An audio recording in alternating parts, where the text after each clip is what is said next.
Welcome back. Round 3, Game 1. Conley Woods, TCGplayer.com. Playing Dimirdrazi. Doing pretty well, 2-0 so far. Hangerback Walker has been pretty good, as has been Ruinous Path. Basically, all of our changes have actually been pretty good. As you would expect, hopefully, as you iterate and work on your list and improve it, it's going to get better with time. Cutting gimmicky cards like Converter of Truth just seemed like the right thing to do, as much as it pains me. Poor Inverter. So keep in mind you can, I should have left a swamp there, but not a big deal. He gets one of these two. I'm going to have turn 2 Hangerback Walker.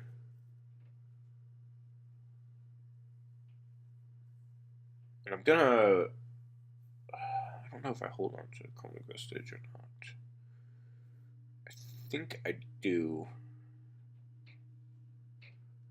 I don't know for what reason, I guess. I guess on turn 3 I could just play it and activate Hangerback Walker with it. Worst case scenario.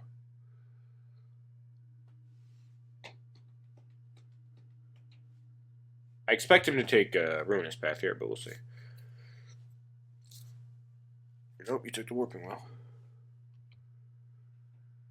Alright.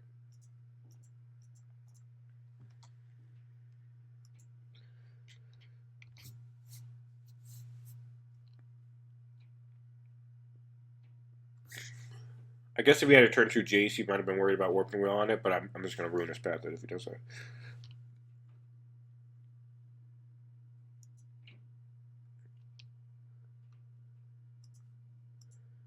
This, play it. Oh, maybe I shouldn't have. Because now he can play Jason and be protected, which is a little upsetting. Because I did not. I played the Crumbling Vestige instead of saving the Crossroads there. So I think that was a punt on my part. I don't even know if he has Jason in his deck. I don't even know if he's blue. But he's playing Duress in the main deck, which means he's likely Control, which means he likely has Jace. Like if this one goes and gets Sunken Hollow into Jace, I would not be surprised.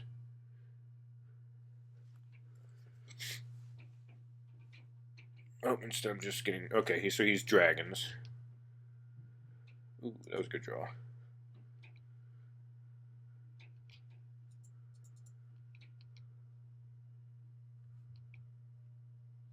He might bolt this, that's fine.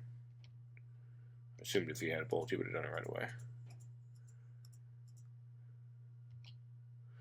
Alright, he's got a bunch of Thopter Engineers and a Flamewake Phoenixes. I guess I take a Flamewake Phoenix here. This hand is not very threatening, though. One awkward thing about taking the Flamewake Phoenix is that in order to play the Wasteland Stringer, I need to return to his graveyard. But he's got no 4-drops, no 4-power creatures anywhere in sight, so it shouldn't be a big deal. I expect him to play a Thopter dude here.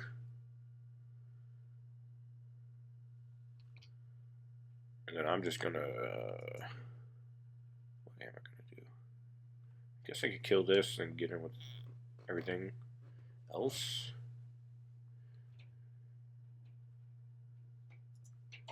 Kind of like just playing this guy just to get another creature down.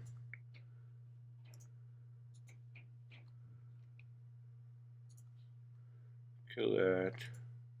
Put a counter here. Get in with these guys. We're just going to go aggro this game since that's the draw we happen to have. We still have a Ruinous Path to take out another flyer or a dragon or something like that.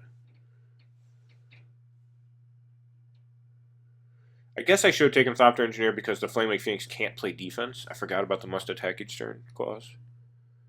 When I Wasteland String, or when I Thought Not Seared. So the 2/2 couldn't have really held back and dealt my 1/1s. Then again, these 1/3s are not good dealing with my team either, so kind of doesn't really matter. Ooh, that was a good draw.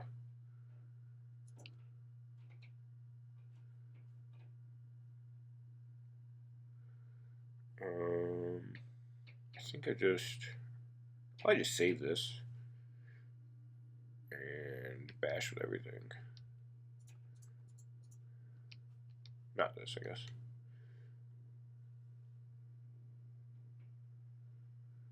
Alright, I'm going to allow all that. this thing. The counter here. He's at 4. I'm at 25. Still ruin his path in case he plays like a dragon or anything like that. And otherwise, his board does not match up well against mine.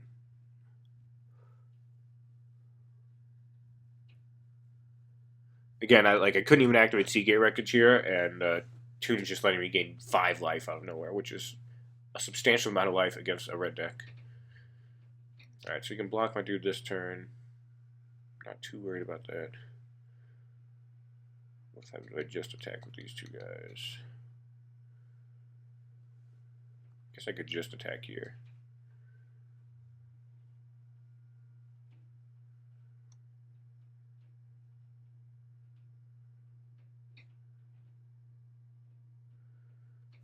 I could also ruin this path. The Phoenix and then attack with everybody. And he's probably dead.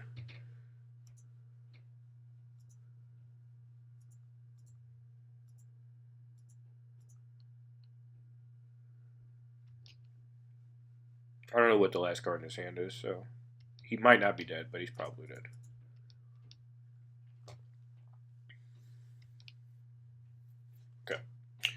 Okay. So these dragons. Dragons is a kind of annoying matchup. You definitely want these Horribly Arise. They counter Phoenixes, they counter Thopter Dudes, they counter Thunderbreak Regents. The Colligan is a huge issue. He's like the biggest issue for the deck. You want to make sure you Thought Not him or Despise him or Transgress him. So I think the Despise comes in. Infiltrator is not as good. He also does have a Hordling Outburst, which is an important card to keep in mind. So you definitely don't want to bring out your Warping Whales. They counter a sorcery. I'm not sure about the Negate being worth it or not. I think I'm going to take out one of these guys. This dude's kind of dorky. This guy just ends up being... He's like fine. He rarely does like the best thing possible. I kind of want to take out... Oh, Fathom Feeder is actually not super good because it's got so many small guys. So I should actually cut him first. And in their stead, I think I don't really want the Flaying Tendrils. Actually, I probably do want like a couple copies of Flaying Tendrils. Let's see, 1 copy of Flaying Tendrils, 1 Negate maybe. Where's the rest better? I'm not sure. I'll just not do that. Let's do 2 copies of Flaying Tendrils, and then leave in the Reality Smasher. I'm not 100% on this, but this is what I'm going to go with.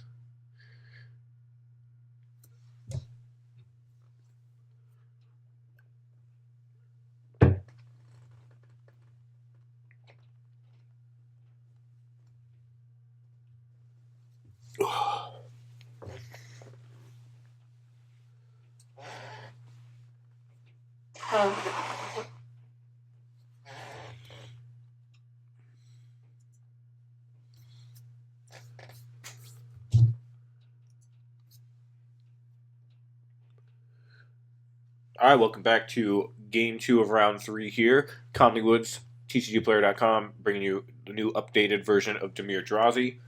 Blue-black Eldrazi, if you will. Now with more hanger-back constructs. So a lot of lands this opening hand, but we'll do the best with it that we can.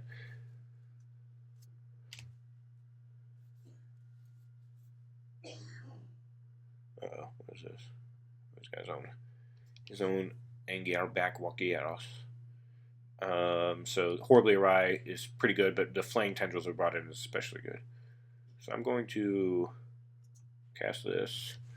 Or not cast this, but play this. So if he plays a Phoenix, I could Horribly Awry it. And still be able to cast Hammerback Walker next turn.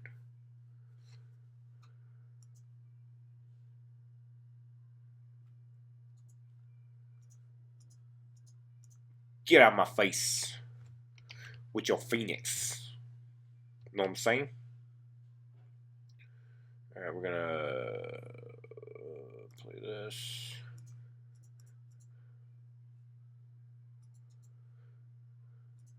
Leapfrog his. The old leapfrog. The old hangerback leapfrog. then we have 2 Thought-Knot Seers coming down, one of which is going to get a counter. So that one can get protected by Grasp of Darkness. Get protected of Grasp of Darkness. Alright, we got a man down. 2 flyers, he's tapped down. Let's use removal spells. I'm liking this. I'm liking where we're at. I'm going to play this. Go get a Swamp Baruskis. Take a peek, see what we're working with here. Get a dragon or something like that. There's a Kalitas. Do I care? Alright, so you could double removal spell my god. I'm not too worried about that. I think the Pia and Kira is the scariest card here.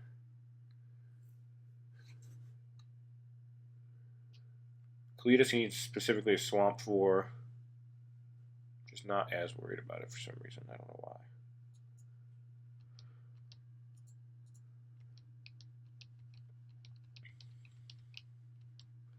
I think it just has less of an impact immediately. If he wants to double removal spell my Thought-Knot, I'm totally down with that. He did not on, at least there, he did not want to. I could just Reality Smash here, or I could Thought-Knot as a 5/5, which is pretty good. Take Kalitas.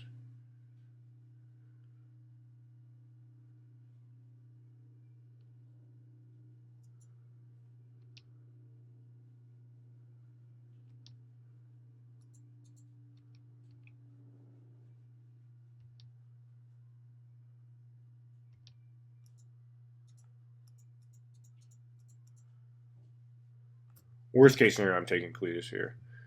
Oh, he's tapping down, so he won't even have this. I can freely save my dude here too. Oh, he's got another Kalitas, so I just take this Draconic Roar. Or take the Wild Slash.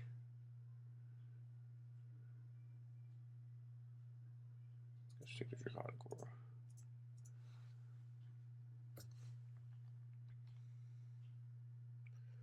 Next turn I'm bashing him with a lot. And again, he needs exactly a swamp to build even cast this team. Ooh, that was kind of a big draw.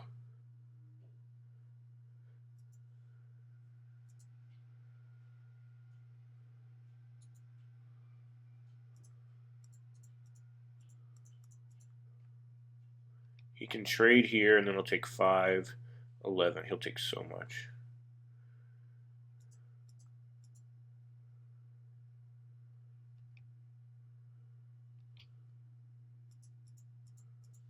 I could even just not attack with this and then not let him trade, and he'll have to block plus Wild Slash, but I think this is fine. Because I have the Wasteland Strangler to set up kind of a bad block for him the next turn. Oh, so he's gonna Wild Slash the 5/5.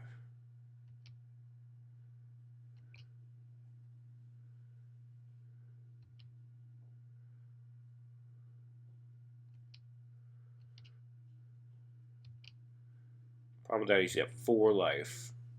Facing down a 6/6 Trampler, a 4/4, 2 1/1s. And I have a Wasteland Strangler to eat something.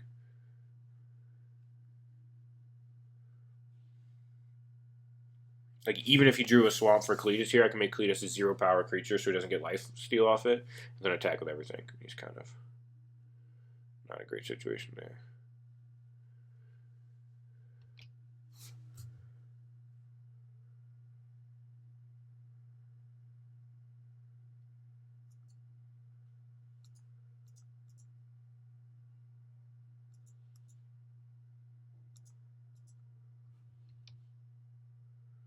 Give it back to Conic Roar.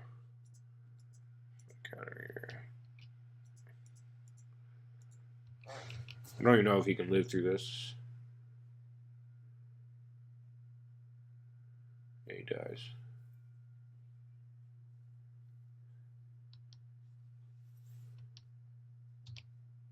Bam! That was actually a pretty nice little trio of gauntlet games. Played against Rally, which is probably the #1 deck in Standard right now, so that was some good testing. Grixis Control, which I've been seeing quite a bit of, so that's some good testing as well. Just a Jace deck in general is a good testing. And then Black Red Dragons, which is very popular online. And I think we did pretty good there. Oh, he disconnected. My bad. I think we did pretty good against all those matches. I like where our deck is. I like the we've embraced the chameleon shapeshifter aspect even more with Hangerback Walker, which definitely plays a wide variety of roles depending on what you need it to. And yeah, I'm pretty excited by where we have this list right now. So definitely give this deck a shot of your own. I'm going to continue to iterate on it. I had some cards like Sire of Stagnation in the sideboard for a while to embrace the control aspect, but I think Hangerback Walker might just do a better job of that. The Ruination Guides I'm not 100% on, but we'll keep testing against decks where that matters. And yeah, this deck is feeling like it's coming together, so thank you for joining me through the process. This has been Conley Woods for TCGplayer.com, bringing you Dimirdrazi, and we'll have a new one for you next week. Take care.